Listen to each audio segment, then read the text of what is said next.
Michelle Howland. Welcome to Red, White and Blue. We're in the final days of what is season. On Tuesday, voters will have their say as they take to the polls and cast a ballot in a number of key races and issues. The race for president has intensified during these final days as candidates focus on winning over swing states like Florida and Ohio, while locally the candidates for Harris County District Attorney and Sheriff battle it out over criminal justice reform and jail issues. So tonight we ask, who will win the big races in Harris County? Has this election season politically divided America? And who will be the next president of the United States?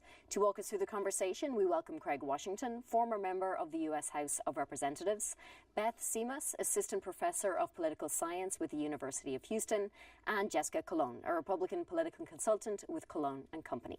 And as always, leading our discussion, our hosts, David Jones and Gary Polland. Well, leading a discussion is absolutely impossible to assess, but we'll do our best to lead. Mr. Washington, you were the only member of Congress and on the Judiciary Committee, as I recall, correct? Yes. Okay, so maybe you ought to be able to comment about a rigged election.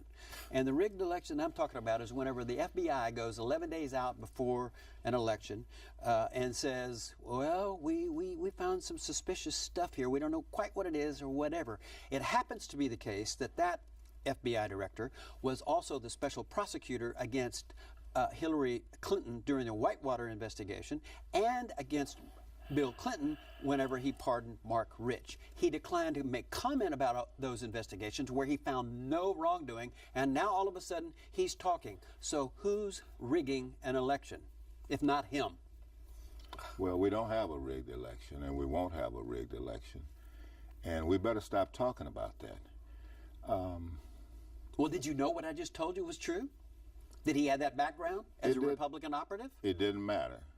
I think they're flying too many flags. When Mandela and de Klerk stood side by side in South Africa, of all places, and there was a transition of power with planes flying over, that is the quintessence of democracy. We can't have this kind of thing, because if you start suggesting to whichever side ends up losing the battle, that they take arms and go to the street, we don't have the country that we had. We don't have the country that is spoken of in the Jefferson manuscripts and then the debate leading up to the adoption of a constitution. Well, I'm not interested in what the slave masters wrote in 1787. I'm talking about present-day circumstances. Means 60 days before an election, the FBI stays out of politics. I hear all of that. Okay. I hear all of that, and you can't unring a bell. First of all, those of us who believe in democracy ought to say so. We believe in the peaceful transition of power, and we ought to say so. We ought, because there are too many people in our country who look at television and listen and hear the news, but they don't remember 7th grade civics. That's the problem. We have an uneducated populace. We may need to go back to some sort of intelligence test to have the right to vote. If you have people that don't understand that the President of the United States can't do the thing. First of all, the constitutional amendment requires 3/4 of the states to adopt it after the Congress has proposed it. So to do away with the Second Amendment, you scare people. Fear doesn't lead to anything positive in a democracy. And all the people on both sides are doing is conjuring up a bunch of fear on behalf of ignorant people. I'm not conjuring up fear. I'm asking you whether you approve of what Comey did. Yes or no? I understand what your question was, Mr. Jones, but I'm saying that there's something larger than that. That we ought not drill down on something. It's reprehensible what he did, but it's not going to. It oughtn't be the subject of the result of the election and where we go as a democracy. We ought to be about bigger things. And in truth, we could spend a whole half hour talking about that subject alone, and just to make sure everybody understands. David's spin on the story is not necessarily the facts. But Jessica, I wanted to talk to you about. I agree with Gary. Thank you. Well, and I do appreciate that. I agree with. He's got plenty of opinions, but no facts about what's wrong with my statement. No, this is not what the show's about. But I want to talk to you about what are the critical elections we're looking at, because in terms of the election, it's been like a roller coaster, yes, at least to absolutely. me, where you thought at one point, and I guess I'm at the point now.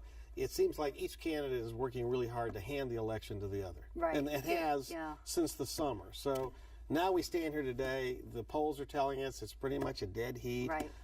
So where are we? Well, right now we have several states that we're looking at. You know, we have several local elections that we're looking at that we started at the top of the show, and we have several states that we're looking at. We're going to keep our eye on Nevada. We're going to make sure Arizona stays in the Republican column. We're going to keep our eye on North Carolina.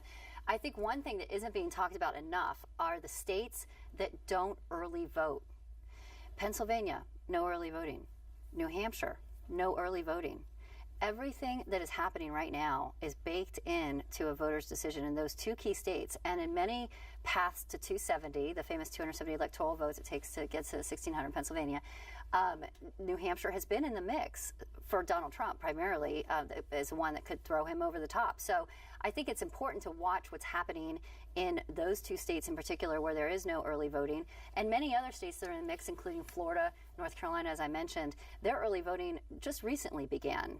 There has been absentee ballot voting, but early voting in person, where you get a huge number of people coming out to vote, just recently began. Well, these latest FBI revelations were coming out. So we are seeing now the polls, some of the national polls that have started to come out post Comey's announcement on Friday, begin to show that the polls are tightening, as they typically do at the end of an election, toward this period coming into election day like we are in November on a presidential election year. But we really are starting to see some swing occur. And in some of these states that are within single digits, and I think less than 3 points in some of these swing states, this is where that silent Trump voter is going to really come into play. The silent Trump voter with an organization to get him out. How about you, Ms. Seamus? Where do you see the race now? I think a lot of voters made up their minds a while ago, and I think a lot of our research and data has shown us this. And these blips that come up and things that happen, they cause a minor spike in the polls. But ultimately, I think on Election Day, we're going to see people that made up their minds right around Labor Day. Honestly, I think people know who they're voting for, and it's going to be a matter of turnout. I think Jessica's exactly right that they don't have early voting. It's going to matter who comes out that day, but almost every state that you mentioned also has a Senate race in it. And I think that's something that's very important and is going to play a role in how people can turn out to vote. Because even if there's people who aren't that energized about either one of the presidential candidates, there are these high-profile Senate races in those states, and those could prompt more people to come out and say, well, even if I'm not excited about my presidential candidate, I want to get my party in control in the Senate. That's interesting. Craig, let's move to local. It looks like we'll set a record for early voting in Harris County. Which is good. So do you think, number one, does that portend a record vote on a total turnout, including Election Day, or are we just inventorying Election Day voters and people are just voting earlier? No, I think there'll be more people voting. Okay, and so then the next question would be, what does it mean? Put on your soothsayer hat. What does that mean? What does it mean? What's going to happen? I mean, this county is hotly contested and has been.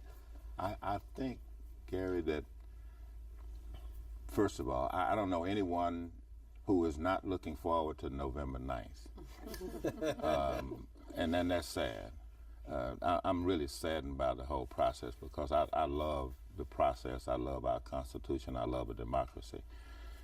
I think we'll have more people voting, but I'm not sure they're voting for the right reason. I think a lot of them are voting for the wrong reason. When you are motivated to vote against someone instead of for someone, that says a lot about what we call a democracy, because they're not, the person who has the best ideas may not win. And in a democracy, the best ideas should win. Not polls that say you have 100 votes and I have 90 votes. So instead of me getting 11 more votes, I get 11 of your people to stay home. That's not a democracy. Now That's we know why not Craig what's was spoken a of. 1990s And I haven't legislator changed a bit. rather than No, I the think he's an present idea- century. He's Yeah, I'm an old guy, and Right. my time is come and gone. I'm sitting on the last row of the cheap seats with my binoculars, but I'm still watching. Everybody And is the process everybody's hasn't broken changed. up. Everybody knows what they're going to do. What we know is the Latin American turnout has doubled since 2012. They don't call it Latin American anymore. Hispanics, sorry. yeah. African Americans are more than in 2012, although less than maybe Yes. what they should Not be. nationally. Right. There is an increase in the suburban populations, which of course we know demographically has changed from Yes. all white to a mixture. So I Right. don't know that that's significant. So I would call it right now a Harris County sweep of for the Democrats. Would you, anybody disagree? Absolutely. I David? disagree. Everybody. I disagree. Well, because I what's want your everybody- evidence? What's I your don't have any evidence? evidence. I just explained the You evidence. ran off some abstract, wide brushstroke thoughts Doubled. about. Have you ever heard of the wall? Okay, I- Hispanics just- now are doubling their turnout since 2012. Okay. Okay. Okay.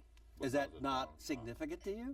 It's great. We've been waiting for the Hispanics to come out in droves. I think it's great, but I don't think by any means that is going to qualify as sweep in Harris County. As a matter of fact, any science is pointing quite the opposite. Oh, apparently you haven't seen the pro-life guide, I which have. recommends that they not vote for the district attorney Devin Anderson and they not vote for the state rep Sarah Davis. They don't believe they're pro-life. Right, and they sent it out to thousands of people. Okay. They're not going to That split the that ticket. that This is that not a too split does not ticket guarantee a election. sweep. This is not a, Y'all talked about, Craig, you talked about it, about the tone of the campaigns, mostly negative. And if you look at the polling, the question is who's, this week, as every week, for president, who's more unpopular, Hillary Clinton or Donald Trump? And it's been a battle. I think they're both close to about 60% unpopular. Can we look at the day? I think we need to look at the day Yeah, as if we look opposed to the today, week, right? yeah, today. But then locally, you take a look at the district attorney's race. That hotly contested, a lot of money being spent, and it's gotten really ugly. Yeah. Your take on that race? Yeah, I think that I don't have a dog in this hunt. I think that's important to mention. But at the end of the day, it seems like Kim Ogg got her message out earlier and more resolutely. And now we're seeing our District Attorney Anderson come out to explain some of the things that have been challenged in the mass media, in Kim Ogg's commercials and in some of the articles. And I wish she would have done it sooner.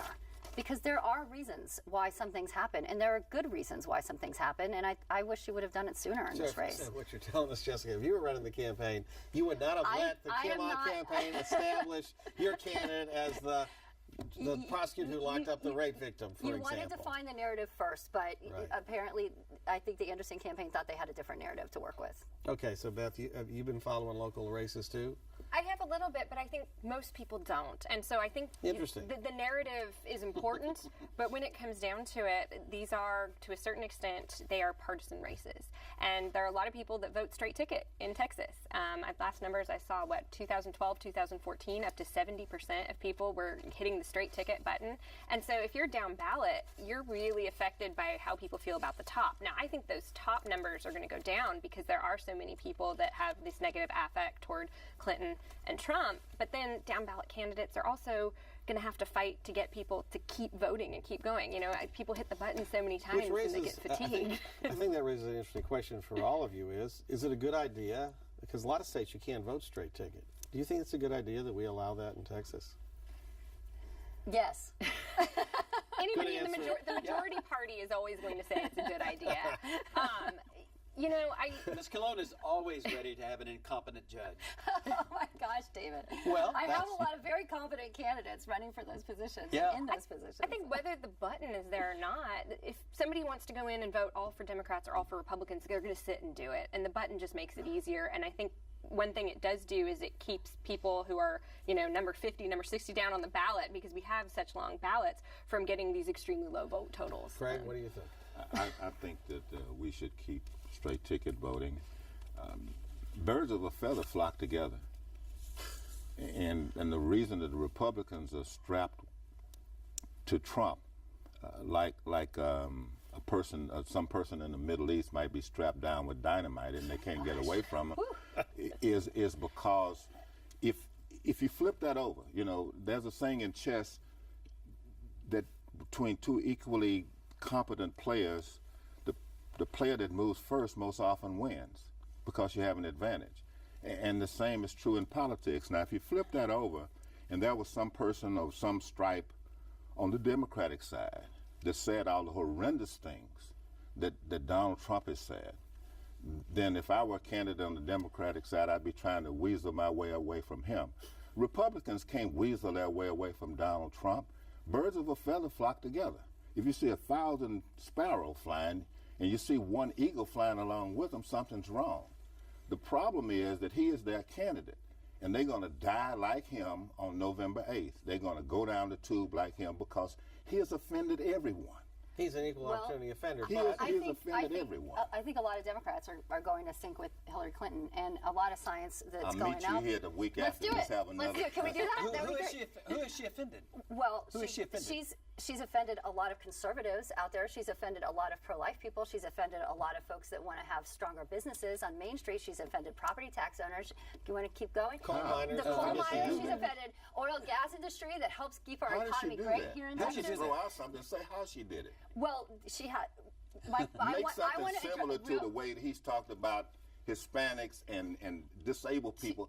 Give me an analogy that's similar to that. To your larger point, Congressman, Yes, I ma'am. believe that any candidate is tied in some degree to their nominee at the top of the ticket. That's right. And they do rise and fall by that. But That's right. there's a lot of science out there that shows in Harris County that Republicans are not being strapped down to Donald Trump, that the electorate is letting Republicans stand on their own aside from this nominee, which I think will be an aberration in this election cycle. Let me tell you how Trump was right and where he should have gone, or how we would have won the race going away. Oh, I'm glad tape is rolling. Yeah, right. Tell me. I'm about to tell Too you. late. 60, 90 days ago, all he had to do is say a fifth of Americans between the ages of 20 and 65 were not paid anything last year. Not $1 did they get. 20 million have felony records, and they don't have an easy access to jobs. Men are only 42% of men have college education. Women employment has stalled for the last 15 years. 7 million even no longer looking for jobs and without college degrees. So, why couldn't he have fashioned a it's economy stupid argument and forgot about the Miss Americas that he'd abused and all of those other people and really focused on what mattered? Well, I think he said all of those things throughout all of his speeches, and maybe not in your exact litany, but I think this is why we're going to keep the Senate. I do think Republicans are going to keep the Senate, and I think it's because of the reasons you laid out, because the electorate is aware of these things. And a lot of what you're talking about are things that touch voters every single day or touch them in their lives somehow. This is probably one of the first elections where we've seen so many national issues actually affect voters literally at their kitchen table. Obamacare and healthcare is the #1 example right now with the open enrollment period that we're in, and the premiums that they're seeing go up, and never mind these deductibles that are just absolutely unobtainable. Unless you get a subsidy. Yeah, right, David. Beth, Not many of those. we're talking about all the things swirling around with us in this election and the attachments to the candidates. But did you find it interesting that on the Republican side, there's a group of people who said never Trump because of the things that Craig had suggested and Jessica about, he's, personally, he's not the best messenger in the world. He's got lots of baggage, okay? But let's go to the other side. Hillary Rodham Clinton, she got a whole lot of baggage too. Where's the never Clinton people in the Democratic Party standing up and saying, this Clinton Inc., the Clinton grifters, we can't put up with this. Everything is for sale with these people. Where are they on the Democratic side? Why aren't we seeing that? I think you're not seeing it because even if they don't find Hillary Clinton their favorite candidate, Donald Trump is even more, even less desirable to them. And so in general voting calculus, I think for a lot of Democrats, if they don't like Clinton, she's still better than the alternative. And so I think they have decided to, sort of keep quiet. I also think, maybe there's a little more strategy going on the Democratic side of Yeah, like we want to win and we don't care who our nominee is. No, that's what the Republicans say. We want to win. How could you do anything but want to say you want to win when you have someone as despicable as him, as Donald Trump? How can you? He's not your I don't best think friend, anybody Craig. thought he could actually win. We had 17 people they want apply to for win this so office. bad they will You had attach 2. themselves to Yeah. a reprehensible human being. I still don't understand how you get the Who says he's nomination. not a reprehensible human being? Did you hear that? You missed that. Gary needs to repeat I that. still don't understand how he got the nomination. No, but I think there's a lot of people Yes. that don't. I served with a lot of decent Republicans. We disagreed on a lot of things, but we were never like this. This man is a megalomaniac. He's a 9-year-old person. Just No, I look was at thinking it. 13. No, 9. What's- 9 years old. Let's talk about foreign policy and evangelicals for a second, okay? On foreign policy, we know that 600,000 people died to save the Union of the United States. 291,000 died in World War II. 33,000 in Korea, 47,000 in Vietnam, what's the and question? yet Trump says that generals who say he knows nothing about anything dealing with military affairs or somebody that he's going to talk to after he takes the office. As far as evangelicals concerned, if you want to look at the 10 Commandments, he's got 8 of them. He's lost. Is that your? That's my how question. the evangelicals come in is through the Ten Commandment question. I would Yeah. think. I would I think so. wasn't 100% sure. I mean, that's where I find adultery, coveting somebody else's wife. Well, you look, name it. you bring up the larger point. This is about the Supreme Court to many Republicans, and that we believe Donald Trump inevitably will appoint a better Supreme Court justice That's a than cop-out. Hillary Clinton. No, I think. Yes, it is. Well, I'm a movement conservative that believes that, so I'm not copying out on my beliefs. But I do want to say that what's remarkable about this election, it was when Barack Obama ran and was going to be the first African American president, there was fanfare and enthusiasm and excitement, and you felt like this was going to happen. Hillary Clinton is at the precipice of possibly becoming the first female president of the United States of America. She has an enthusiasm gap. She's fighting with Donald Trump, that has been, attacked here today on this panel, punched about, but she's fighting to win against Donald Trump. Yeah. And I think what it says is she's the wrong woman. And I think that's what America's grappling You see with. an enthusiasm gap. It may be your circle. I do think there are areas out there. There's a social media group that they're making it National Pantsuit Day, and there is a sector of the population that is very excited about Hillary Clinton. It's not everybody, and it's maybe not as many women as she would like, but I think there are some people who are recognizing this and are appreciating it. I guess what I think the big question I'm thinking about as we listen to the panel and talk to our friends about the election. How do we bring America back together after one of these imperfect human beings wins the White House? Truth and reconciliation. It's what they did in South Africa. We need to be about the business of doing that.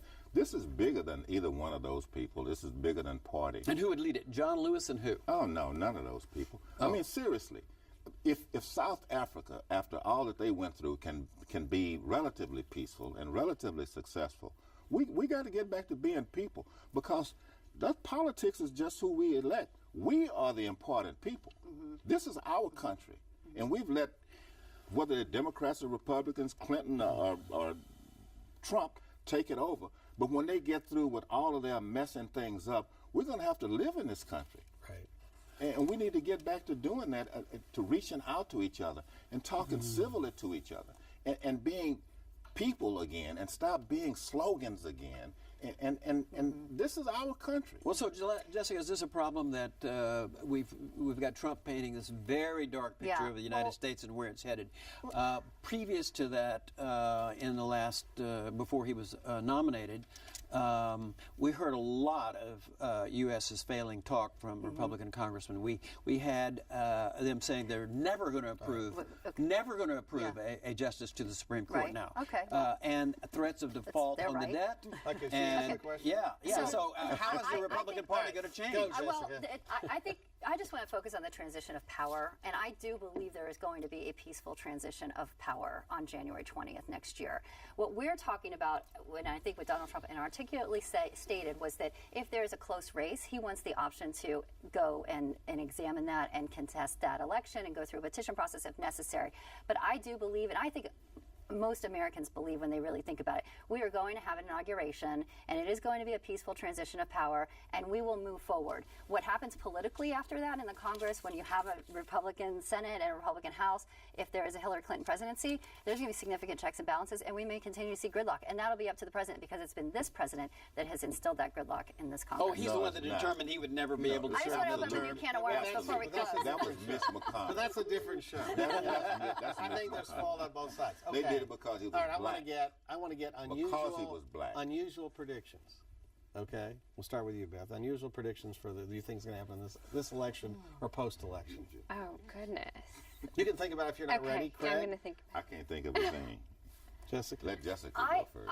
have said for several weeks that I don't know why we expect a conventional outcome to the most unconventional election this country's ever seen. How that unconventional nature is going to show itself, whether Donald Trump wins states that he's not expected to, whether Hillary Clinton blows us out of the water when she's not expected to.